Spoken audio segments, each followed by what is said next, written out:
Greetings to everyone. Hope you all are hale and hearty. So, in this module, we are going to be talking about the most important questions from sample papers, again targeting class 9's chemistry topic. And I'm just with our Priyadarshini God, an undergraduate from MBA in Engineering College. So, without any further ado, let's get started. So, the first question says mention the various methods of intercrop hybridization. Now, before we actually discuss the various methods of intercrop hybridization, we're going to have a brief look at what actually hybridization is all about. So, hybridization is what an individual that is produced as a result of cross between two genetically different parents. It's called hybrid. And this is the natural or the artificial process that results in the formation of hybrid is basically hybridization. The production of hybrid by crossing two individuals of unlike genetical constitution is hybridization. This is most important here. Unlike genetical hybridization, genetical constitution, and then it is very important method of combining the characters of different plants. And another thing that is very important to understand is that hybridization does not change the genetic contents of the organisms or like plants, but it produces new combination of genes. And what are the objectives of hybridization? Then there are basically three objectives of hybridization. First is to artificially create a variable population for selection of types with desired combination of characters. Second is to combine the desired characters into a single individual. And then third is to exploit and utilize the hybrid varieties. So basically, when we are hybridizing, we are intermixing to genetically different species together. We are having a new species which has new characters, but this does not change the genetic contents, which is very important for us to understand. It's not changing the genetic contents, but it is producing new combination of genes. And the broad classification of intercrop hybridization can be done into three parts. The first is the intervarietal, second is the intergeneric, and the third one is the interspecific. Now, intervarietal says it is between the two varieties of the same crop. Intergeneric says it is between the two different genres. And then interspecific says it is between the two species of the same genus. So here the genes is the same, here the genes are the different, and here the varieties are also different. And now this is the whole process of hybridization. And if you want, this is just for extra knowledge. We are not going to cover this in this module. Now, as far as the types of hybrids are concerned, basically we're going to divide them, or we can have a better understanding of this division by this flow chart. In first, we are dividing these hybridization into intervarietal hybridizations and distant hybridizations, and then further dividing into intraspecific, interspecific, intrageneric, and intergeneric. So, intravarietal hybridization is what is made between the plants of the same variety. That is, intra means in the same, right? In, and intravarietal will make it in the same variety. Now, intervarietal will mean, now intravarietal was in one variety. Intervarietal will make it between two varieties. That is the cross which was made between the plants belonging to two different varieties. Then you have interspecific or intrageneric, in which you have two different species of the same genus. And then you have introgressive, or this is also to be called intergeneric, in which we will have one species, we have some genes from one species into the genome of the other species. That is two different species, two different genes, and these will be crossed together, and what the result is introgressive hybridization. And you can better remember it by remembering it, this flow chart. So now let's move on to the next question. Now, the next question says, which type of farming system yields healthier grades? So, currently, we have, over the past years, we have been using these synthetic and chemical fertilizers and pesticides and everything, which have been destroying the natural fertility of the soil. And at the same time, when they have a wash off by the rain or any sort of flowing water into the water bodies, and then that water bodies is consumed by humans as well as animals, that has been degrading the human health as well as the animal health. And that is why there was a need to develop an organic system or a system that was able to have an alternative to this kind of agricultural system, in which the yield were also very nice, it was appreciable yield, and at the same time it was ensuring that it was not harming the human health or the animal health, and it was also uh, you know, not destroying the soil's natural fertility or its nutrient content. So organic farming, the idea of organic farming had come from that only, that organic farming was an alternative to agricultural systems which originated in the 20th century in reaction to the rapidly changing farming practices.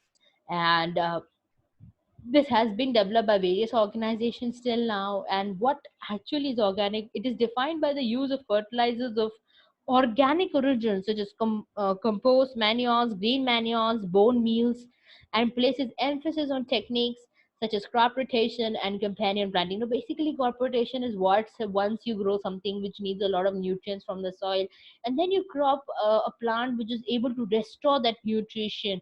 Like once you have grown any sort of crop, and then you grow lentils or peas, lentils or pulses after that. So what is these lentils and pulses have ribosomes in their roots, which are providing nitrogen to your soil, which is increasing the fertility of the soil. So this is how it keeps the soil fertile, as well as you have something or the other growing the whole year. So this is ensuring that the farmers have their crops which are safe, and the soil's natural fertility is also um, uh, it is secure. It doesn't go away. It doesn't wash off. And after that, we have naturally occurring pesticides like pyrethrin and rotenone that are completely permitted right now. These are organic, they have no side effects over synthetic fertilizers and pesticides, which are now completely prohibited. Synthetic substances will include things like copper sulfate, elemental sulfur, ivermectin, genetically modified organisms, nanomaterials, and human sewage. Plant growth regulators, hormones, and antibiotics used in the livestock husbandry are completely prohibited. And what the reasons of using organic farming, now this is the most important part, was to introduce stability, sustainability, openness, self sufficiency, autonomy or independence, health, food security, and food safety. So when you grow around the year, you have a crop rotation, you are putting in organic things into your soil. You are ensure that your soil is never going to lose its fertility, it's never going to lose the nutrients it has. And so you can easily keep on growing crops by a good sustainable idea like organic farming. Okay. Now, there are many ways in which this can be achieved, like soil management, weed management, controlling over other organisms. Now, basically, soil management is what it's adding manures, but these manures are completely organic. They have been made out of waste of humans and animals, and then you have your kitchen waste and everything, which have been put together. And these are completely organic. That is, they're not affecting the soil health, and they also do not affect the crop health or the human health. And then you have weed management, because when the weeds grow along with your crops, they tend to take the nutrients of the crops more than what the crop requires. So the crop is weak, it's damaged. So we need to have a weed management for that. Then you have to control the other organisms like pests. We might just eat up your crop and destroy and just eat up the fruits of the crops. And then you have genetic modifications methods like hybridization, which have been successfully implemented in order to ensure that the useful genes have been introduced into now to the new species from their parents to have a better species and a better crop. And then you have methods like composting and biofertilizers and animal husbandries, which have also increased is and is also contributing in the health of humans, as well as crop health is also increasing. And since it does not have any negative impact on the yield of the crop, so it's completely safe and it's always better to use. Now, why does air pollution? Now, the next question says, why does air pollution increase during the winters, or explain how air moves over sea and land during the day? So first, we address the first question, which is, why does air pollution increase during the winters? Now, in order to understand the answer to this question, we have to delve into the reasons why. Atmospheric pressure, atmospherics and weather conditions have a large impact on the levels of pollution in the air that we breathe in. And the most common culprits of low quality air pollutants such as hydrocarbons and dust. These are hydrocarbons that are emitted from your refrigerators, your ACs. These are chlorofluorocarbons also. They are basically pollution trapping agents. So these hydrocarbons are also released from industries and automobile exhausts.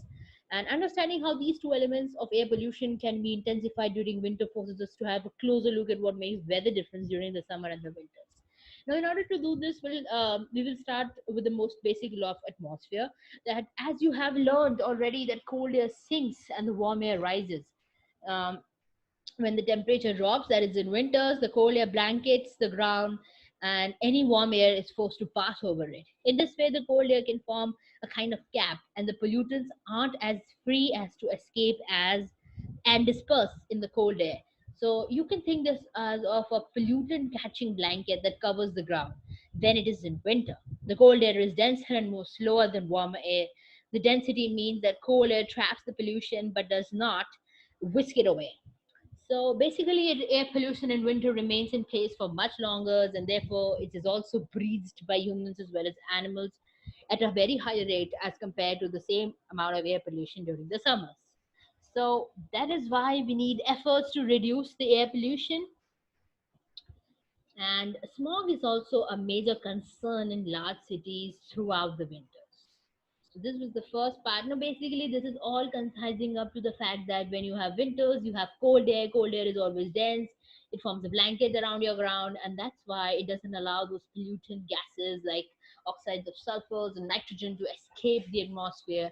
And that is why you suffer the problem of pollution more in winters as compared to summers. The second part of the question is about the sea breeze and the land breeze, right? So, sea breeze describes the wind that blows from the ocean island inland towards the land. These breezes occurs most often in the spring and summer months because of the greater temperature differences between the ocean and the nearby land, and particularly afternoon when the land is at maximum heating from the sun. Now, the first part we'll first discuss about the sea breeze.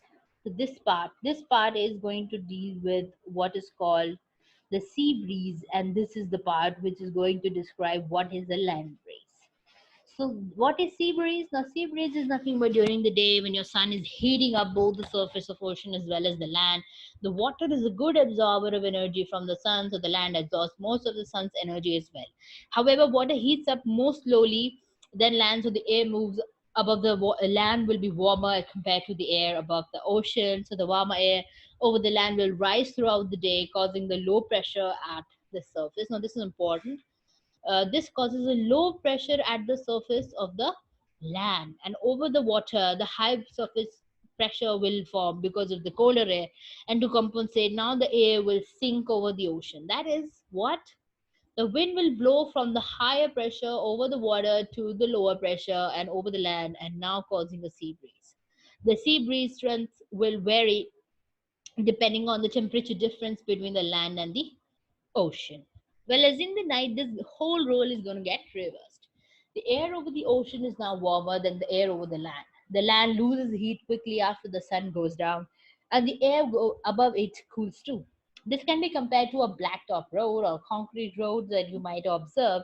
During the day, the blacktop road heats up and becomes very hot to walk on.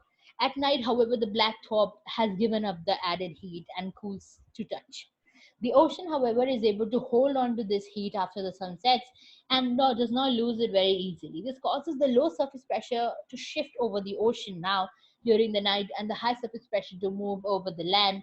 And this will cause a small temperature gradient or the pressure gradient between the ocean surface and the nearby land at night. And the wind will now blow from the land towards the ocean, and which is now called as the land breeze. Now we'll have a better understanding of this concept by this figure. During the day, you can see the sea water. It's better. It it is absorbing the heat from the sun, but it is absorbing it in less amount. So you have cool air over here, but the land is absorbing a huge amount of heat, so it has a warm air blanket over it.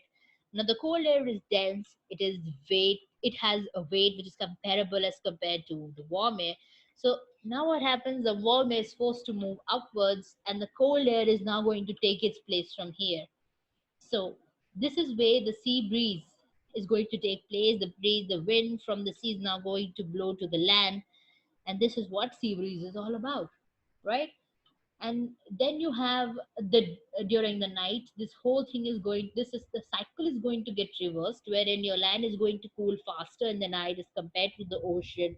So your ocean is going to be surrounded by a warm air blanket, but your the land is surrounded by a cold air blanket. So now the air is going to move from the land to the water, to the sea, and this is what gives rise to land breeze. This can also be understood better by this one cycle here, and I hope this is better. This concept is very much clear to you. Now we'll move on to the fourth question. It says, mention the elements and the ratio by mass of elements present in ammonia and carbon dioxide. Now, what is ammonia? Ammonia is basically NH3. If you look at the chemical symbol of ammonia, it is NH3. That is one nitrogen and three hydrogens. So now, mass of nitrogen is 14 AMU, and the mass of three hydrogen atoms, one each, is going to be 3 MU. So, the ratio by mass of elements is going to be the mass of one atom nitrogen divided by the mass of three atoms of hydrogen, which gives you 14 is to 3. 14 divided by 3. So, the ratio of mass in case of ammonia, which is nothing but NH3, comes out to be 14 is to 3. Similarly, in case of carbon dioxide, you have CO2, which is one molecule of carbon atom and one carbon atom and two oxygen atoms. So the carbon's mass is 12 AMU, the oxygen mass is 16 AMU each, so make it 32 for the two oxygen atoms. And the ratio by mass of the elements now comes out to be 12 over 32. So the ratio of mass of carbon to that of the oxygen comes out to be 12 is to 32, which might be simplified to 3 is to 8 as well. Similarly, now this was the fundamental. Now you can easily solve for ratio or to find the ratio of mass by elements by any for any chemical compound just by looking at its composition and then finding out the atomic mass unit of each element and then simply dividing. Now, the next part says identify the energy which is involved in the following activities. And then we have been given four activities. The first is binding a key into a toy, a running fast bowler, a falling apple, and a stretched bow. So, for the first example, winding a key into the toy. So, as you can see, this man is winding this key into this toy car. So, when you wind a key into the toy car, it is going to store a potential energy into this, which is then going to be converted into kinetic energy by the motion of the car. So, the energy which has been involved in this process of winding a key into a toy is nothing but potential energy. A running fast bowler, since you can see a fast bowler is moving, it is going to since it is moving, it's in motion, and kinetic energy is all about motion and mass. So this example of a running fast bowler is going to have kinetic energy which will be involved by this process. The third part talks about a falling apple. Now when this apple was on the tree, it was at a height, so it had a potential energy.